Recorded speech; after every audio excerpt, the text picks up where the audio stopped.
While it's true that you can say that there's always sort of been a multiverse idea that's existed of some kind, there still have been typically different dominant languages that we've used. The Odyssey is they're sailing across the sea. And that's kind of how do we explore the reaches of the human imagination.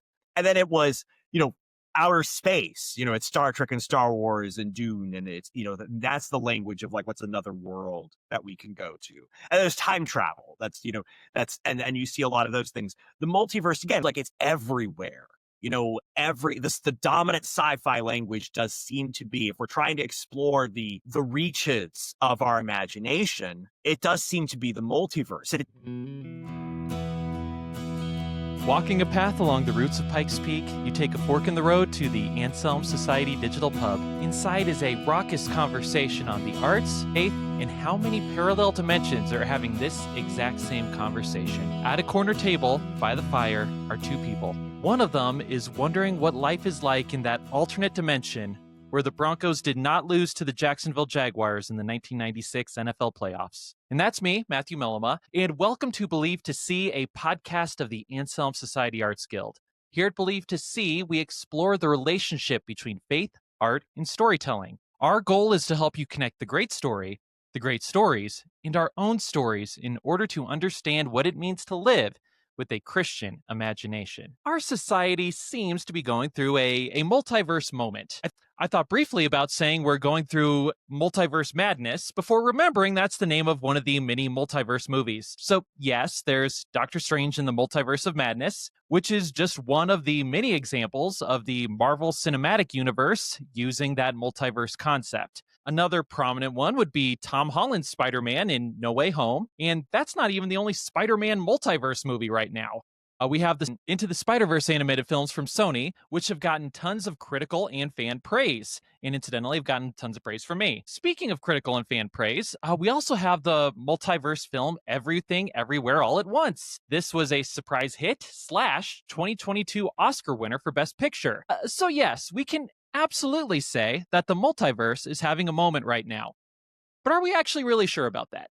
Because I feel like I could also just make the case that humans have been obsessed with the multiverse, or at least multiverse-adjacent concepts, for thousands of years. According to some, you can trace these ideas, or something like these ideas, back to the pre-Socratic philosophers. You could trace similar-ish concepts through the Roman Epicurean philosophers, through the medieval theologians, into the Renaissance. More modernly, we tend to associate the multiverse more with fancy quantum physics than with philosophers. I am not, and would never be accused of being, a theoretical physicist. But here's a very brief summary of the state of the debate. Some theoretical physicists claim that their very complicated math suggests the existence of an infinite number of universes. Other theoretical physicists think that the first group is absolutely bonkers for even suggesting it. There's my contribution to the discourse. But regardless of the math, the idea of a multiverse offers a lot of compelling creative possibilities. Writers from Jorge Luis Borges to Philip K. Dick to Stephen King to many, many others have explored the possibilities of multiple realities in what that would create. Like I mentioned earlier, multiverse movies have been huge in the past few years, but similar types of movies and books have been popular for a long time before that. To name a few, we have films like The Butterfly Effect, Sliding Doors, Donnie Darko, and of course, Jet Li's seminal martial arts film, The One. Love that movie. We also have huge comic book series like the DC Comics Crisis on Infinite Earths, and the vast library of pulp sci-fi works those comics are based on. So yeah, throughout history, lots of philosophers, theologians, physicists, authors, and filmmakers have wrestled with the concept and implications of the multiverse. And today, at the Anselm Society Digital Pub table, we are joined by one of these thinkers. Joseph Holmes is an award-nominated filmmaker and cultural critic. For years, he's been making movies and writing about culture. He's written, directed, and produced multiple short films, written for Forbes, Religion Unplugged, Unexpected Journal, New York Times, among many others. And he also is one of the co-hosts for the podcast The Overthinkers. He has a new film out called Jim versus the Future. Among other things, this film explores the moral and theological implications of the multiverse. Joseph Holmes, welcome to the Anselm Society Digital Pub table. Dude, that is an intro that puts any intro that I do to shame. I'm kind of proud of the intros I do for my podcast, but you went right detail the history of multiverse in pop culture. And, I wouldn't know you're not a theoretical physicist by how well you summarized that debate. Well, if you would have seen my math grades in high school, you'd have a pretty clear idea. But thank you very much. So yeah, Joseph, like I mentioned, you're one of the, among many things, you're one of the co-hosts of the Overthinkers podcast, along with Nathan Clarkson, great friend of the show. We're very thrilled to have you on the show. So let's start off, before we get to the film, which I want to get to very quickly here. Why don't you tell us a little bit about yourself and how you got into the film world? Yeah, so I kind of have to put the blame on my parents because, my dad was a pastor, and some of my favorite memories as a family is sitting around the dinner table discussing the theology of whatever movie that we had just watched as a family. And so, again, I remember, watching Bedknobs and Broomsticks, which is an old, nerdy, deep cut Disney movie. And my parents just talking to me about, like, how, yes, the movie is right. Like, there are spiritual forces in the world and there's good versus evil. And those were, they're describing witches in a way that's not really accurate, but like the deeper themes are important. And so again, I got practice early on with how the beautiful imagination that movies can impart, but then also kind of picking apart like the truth or falseness of it and how that matches with a Christian imagination and worldview very early on. So, fast forward going to college, and I kind of, start and realize that my college doesn't have a filmmaking club. And so I said, well, I'm just going to start one. And that's going to give me an excuse to make a bunch of short films with my friends. And then also I have a lot of opinions on the movies that are being made, that I'm watching. And so I start a YouTube channel, a blog, and eventually the blog kind of takes over. But I kind of pick apart and analyzing them. And those kind of just snowball where I just keep making short films and I start getting involved in the, Christian filmmaker space in New York City, which kind of snowballs me into going to film festivals and meeting other people like Nathan Clarkson. And then my writing snowballs into, one of my classmates and professors have a online magazine, Religion Unplugged. They're like, hey, Joseph, you do this like blog for free. We could pay you to do that. And I'd be like, wait, so you're saying that I can watch movies and give my opinion on them, and you'll pay me for that. So a lot of these things just kind of snowball into more and more opportunities like that. The filmmaking side of it runs into the problem of money and and so I'm right, like, I think it's like 2019, I'm saying, okay, I'm going to make my first feature film. And then it's like, okay, and how do I pay for it? And that gets, it puts a real damper on things for a while until finally I get to Jim vs. the Future, which is my first feature film. But yeah, again, I've always it's being able to kind of find where the intersection of the imagination that the artists of the world put on screen and appreciating that, but also analyzing that, but also saying, hey, I want to participate in this imaginative conversation in a way that I think I'm not seeing other people do, has kind of always kind of how that all, I guess I would say, came together. Awesome. So I always love to talk to film types about the films that influenced them, especially when they were a kid, right? Like the movies you saw when you were, 12, maybe 15 years old. You're like, yes, this is cinema. This is art. I love that you gave the pull of Bedknobs and Broomsticks to start things off. Absolutely fantastic. I will say the scene when they're in the animated Jungle Kingdom and they're playing soccer against the animals, absolutely love it. So maybe on a slightly more cinematic level, what were the films that as a young person really shaped your view of cinema? Yeah, I definitely was shaped by early 2000s kind of blockbuster cinema in very strong ways. Certainly Spider-Man 2, at the very end where he's talking about what it means to be a hero, that it means, sacrificing your dreams to do the right thing. I remember thinking at that moment that whatever it is that is making me feel this way right now, I want to make other people feel that as well. Certainly Lord of the Rings, I watched that and I'm kind of saying like, oh, okay, whenever I watch that, I say, oh, that's where I got my beliefs about what a good man is and what a cinema should be is. And then of course, as I got more serious about filmmaking, some other films in that era, particularly like The Fighter, like the Florida Project, and like Eye in the Sky, those kind of deepen my cinematic appreciation of how a person can tell a story that is a very deeply human story, but all of the the deepest kind of the filmmaking craft behind it can get deeper and deeper. And of course, then I have to give a shout out to Christopher Nolan, who is the guy who basically said, I can take the best of art house cinema and I can take the best of blockbuster cinema. I kind of mash them all together into something that has the best of both. So those are, I think, some of my formative cinematic experiences. And then, of course, you go back to watch the classics like The Apartment and then watch, some of the newer stuff that's being done, and particularly in horror cinema, is really interesting to me. Oh, I'll say one more thing, which is that maybe even before Spider-Man 2, the first movie that I watched that made me say, oh, here's what the craft of writing is like and directing is like, is Nora Ephron's You Got Mail.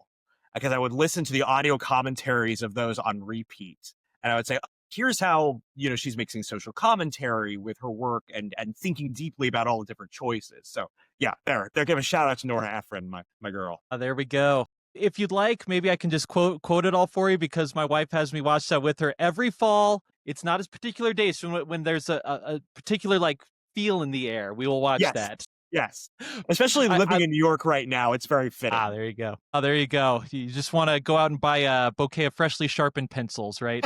But I do love how you started talking about the blockbusters that influence you. And my first thought was, me and him must be the exact same age, because those are exactly mine too. It is interesting how those films shape you when you see them at just the right age. I was telling my wife about the Heath Ledger film A Knight's Tale, and it was yes. I love this movie so entirely and so completely. It's I love it so much, I don't even know if it's a good movie. I don't even care. All I know is that I love it with my entire heart, right? Because that's the sort of thing that you see when you build that out. But then, like you said, somebody who's going along this filmmaker's trajectory, you have that stuff as a kid, combine that with all the art house stuff, you sort of see the craft going. So then my next question for you is, you're also, in addition to being a filmmaker, a film critic. So as you're making a film, is your film critic part buzzing at some parts as well? How do those two parts of you interact with each other? So this is really interesting question. And the best way I figured out how to describe it, and it's a bit more complicated than this, but it's also not untrue, which is that there's an old adage. I don't remember where I heard it before. I wish I could give credit to the person who said it, which is that you have to write drunk and edit sober. And that's a funny way of saying, look, when you're doing creative work, the first draft is just what feels right to you. And then after that, in the editing stages, you say, okay, well, what does this make sense? What are the deeper themes of it? How do I pick it apart and analyze it? And so the film critic side is really helpful for that stage. And I think that I wish more creative people had more of the critic side for that stage sometimes to help them with that. But it is where there's a certain degree you have to turn that off for the first stage, where it's just, no, what would just be cool? What makes me happy? What feels right here? Now, the complicated aspect of that is that what feels cool to me is wrestling with ideas. And so there is a part of me that is using the film critic side that's picking apart ideas and relationships and analyzing them. But I try to lean into the part of that that's just what's fun about this for me, and not just the picking apart side of it. So that's how I try to reconcile those. But there is, that voice, and I think all writers have this that I've talked to or listened to. It's not just film critics, that before they even put pen to page, it has to be perfect, because they don't want to just let it out. They want it to feel good. And I've definitely struggled with that. But I don't know if that's a purely film or critic thing, because that's all my writer friends say, that they do that as well. No, that totally makes sense. I will say, because you've probably talked to a lot of folks who are in different camps here. There's the type who seem to really love just the creative jazz explosion of the first draft, and some people who like editing. I enjoy editing. I hate the first draft. It's like pulling teeth. The best quote, I want to say it was Joan Didion or someone like that, who said, every first draft is perfect because all a first draft has to do is exist. And let me tell you, my first drafts, they super exist. Now I've gotten a lot of inspiration lately from James Gunn, where he said that my job is not to be a good writer, my job is to be a writer. And that's really helped me to just put, finger to keyboard a lot more. Oh man, you just take off that annoying little adjective, you get out of here good, and then it's just so much easier. I love that. So now let's transition to your current project, right? The film that is out right now, Jim versus the Future. So in my intro, I kind of I went down multiple branching possibilities, right? Where on the one hand, you can say that we're kind of in a multiverse moment right now. Everything everywhere all at once, Marvel Cinematic Universe, Spider-Verse. Rick and But in Morty. another yeah, yeah. But in another sense, you can say like, oh, movies like this have been popular for a long time. Stories like this have been popular for a long time. So we're always in a multiverse moment. So which of those two camps do you come down on? Down on the we're in a multiverse moment side, because yes, while it's true that you can say that there's always sort of been a multiverse idea that's existed of some kind, there still have been typically different dominant languages that we've used. The Odyssey is they're sailing across the sea. And that's kind of how do we explore the reaches of the human imagination. And then it was, outer space, it's Star Trek and Star Wars and Dune. And it's, that's the language of like, what's another world that we can go to. And there's time travel. And you see a lot of those things. The multiverse, again, like you would have things like The One, like you're saying, or you would have, different comic books and different ideas. But the fact, you just see, it seems like it's everywhere. The dominant sci-fi language does seem to be, if we're trying to explore the reaches of our imagination, it does seem to be the multiverse. And it does cross all of these different things. I was just realizing, Sonic the Hedgehog is doing the multiverse. And again, back in the day, they wouldn't use the multiverse to explain Sonic's different worlds he enters. They would not use that word, and they would just say, these are just different land masses or areas in there. But now, why not use the multiverse? And I think that says a lot about the time we live in, that we live in an era where we have anxiety about our choices even more than we used to, because we just have so many more choices than we used to. And we have much more responsibility to act on them. That Gilles Lipovetsky, who's a modern French philosopher, he's written this book called Hypermodern Times. He sort of noted that the entire modern world project is essentially a consequence of a bunch of thinkers and influential people who were trying to expand human flourishing through dismantling institutions that limited human freedoms. Essentially, like, we're getting rid of the monarchy and replacing it with democracy in order to political freedom. That we're going to, have capitalism so that people have economic freedom. We're going to have religious freedom, separation of church and state so people have religious freedom, etc. And the 60s, that kind of really flourished for people saying, okay, so there's no limits on our human freedom per se. We could just move to a different town, move to a different church, buy for a different business. So now we can create our own meaning, like in a really powerful, strong way. Then he says that's the postmodern era. But then he says the hypermodern era is what he calls it, is when we have this anxiety of to quote BoJack Horseman, responsible for my own happiness, I can't even be responsible for my own breakfast. So we have this anxiety about the fact that we really can shape our lives. We don't have to be the blacksmith like our father did. We don't have to. But along with that is this horror that our choices have real consequences and we don't know what we're doing. And so again, the farthest reaches of our imagination, what the cosmos are like, really does feel like it's affected by our choices. But those choices still don't feel really meaningful because, on the flip side of that, because we're so much more disconnected from people nowadays, both in our work and our relationships, we don't see the effects of our lives on other people in other world. So, Karl Marx gets a bad rap because he was a horrible person who created a horrible philosophy, but he did make an excellent point, which is that we used to, in our work, we used to have, if you made a horseshoe, every day you would see the horse that was wearing that shoe. So the effects of your life and your work were visible to you constantly.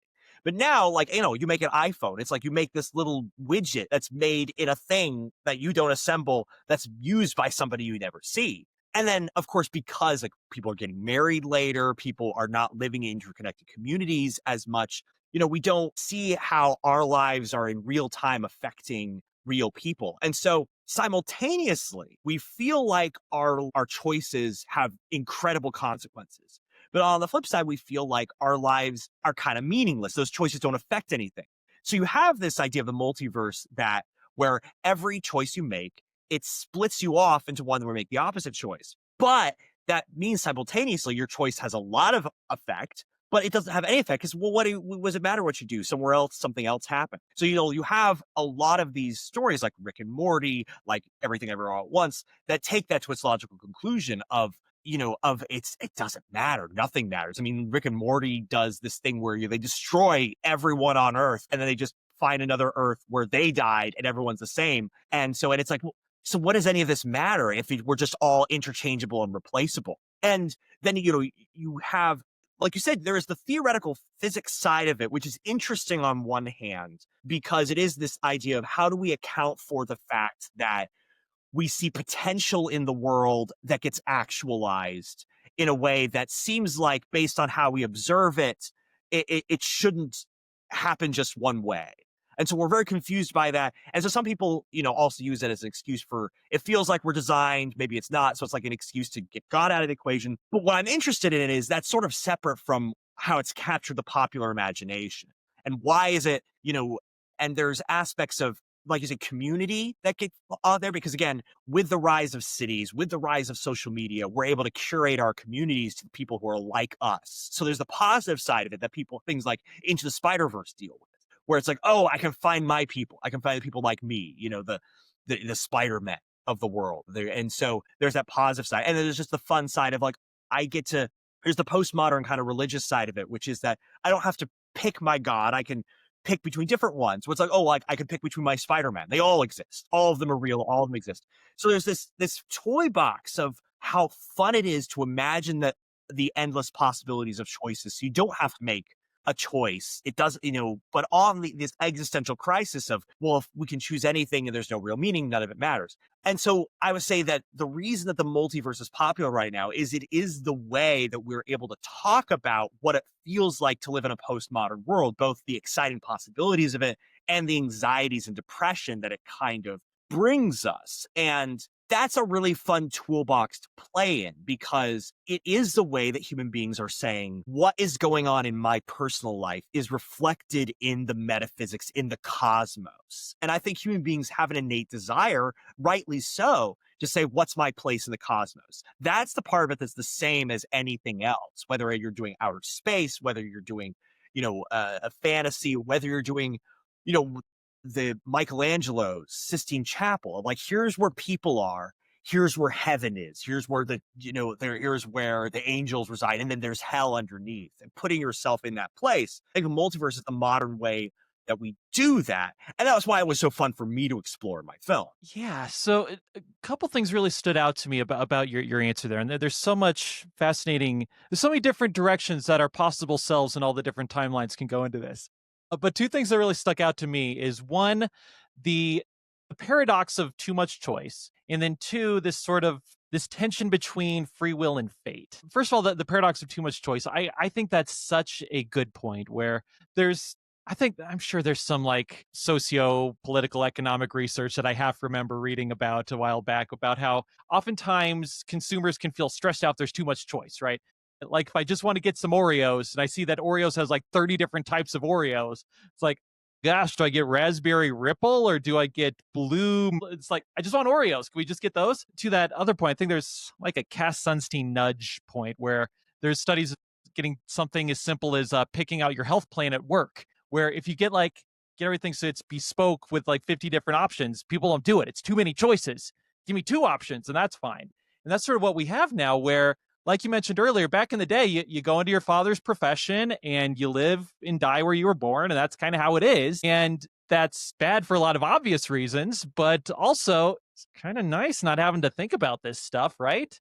Thinking to when I graduated from college, I knew I didn't want to be an accountant like my dad because I don't like math, but it's like, what? So I need to figure this out. And it's terrifying. And you go through life and you get all these points like, you're checking off like, well, I guess being a professional athlete's off the table now. It's like, well, doing this off the table now, this off the table now, all these different paths that a different version of you may have chosen, seeing them closed off. And that's pretty terrifying, right? You go through life and you see all these different things close. So having the multiverse is a good way to sort of incarnate that, to bring it out into the world.